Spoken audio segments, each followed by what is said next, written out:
Patuloy na isinusulong ng Department of Environment and Natural Resources katuwang ang ilang organisasyon ang mga hakbang upang maibsan ang air pollution sa ating bansa. Ito ay dahil na rin sa lubhang masamang epekto nito sa kalusugan ng tao. Si Benj Bondok sa detalye. Ang elementong hindi natin nakikita ngunit mahalaga upang tayo'y mabuhay, maaaring sanhi na pala ng karamdaman at kamatayan ng hindi natin namamalayan. Bunsod nito, pinangunahan ng Department of Environment and Natural Resources at iba't ibang organisasyon ang Clean Air Summit kung saan tinalakay ang mga hakbang para sa pagkakaroon ng malinis na hangin. Partikular sa mga ito ang masusing inspeksyon sa makina ng mga sasakyan na karaniwang pinagmumulan ng nakasusulasok na usok na humahalo sa hanging nilalanghap na isa sa mga probisyon ng Republic Act 8749 o ang Clean Air Act. Coalition of Clean Air Advocates in cooperation with the 3 government agencies will participate in seeing to it that the emission coming from our cars galing sa ating mga sakyanan ay clean. So bibigyan namin sila ng libreng emission testing center on November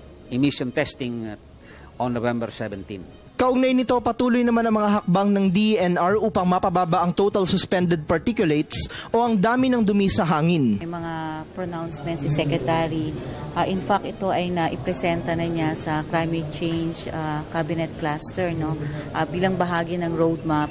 Yung una, yung mungkahi niya na mag-phase out tayo ng mga lumang sasakyan dahil habang nagiging lumang sasakyan, mas lalong nagiging non-compliant sa emission standards. At pangalawa, yung pag-shift natin sa mas malinis na fuel, which is from Euro 4 to Euro 2. So ito yung kasalukuyang inaayos natin sa mga industries dahil meron ding siyempre kaunting silang questions dito sa policies na to. Pero ito yung mga strategic and long-term proposals ng DENR. This early, we're trying to coordinate or consult different stakeholders that will be affected by our policy and of course with other agencies para we can complement whatever policies that we'll be implementing in the future.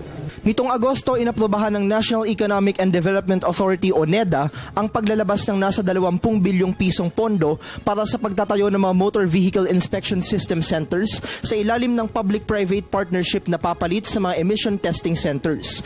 Bukod sa mga sasakyan, binabantayan rin ng pamahalaan ng mga industriya kung saan higit 500 kumpanya na ang nahuling lumabag sa mga patakaran ukol sa polusyon sa hangin. Para sa Telebisyon ng Bayan, Benj Bondok.